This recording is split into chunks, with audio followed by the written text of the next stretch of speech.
ओ वया मोर माण्हू छॾे पजामा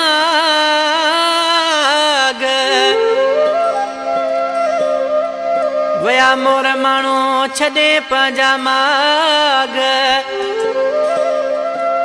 ओ उजड़ी वया थाक महबूब पावर चवे। इन कलाम लाइ फरमाइशा सैयद शाहिद हुसैन शाह उनका फरमाइश शमीर पंवर जान मोहम्मद पंवर।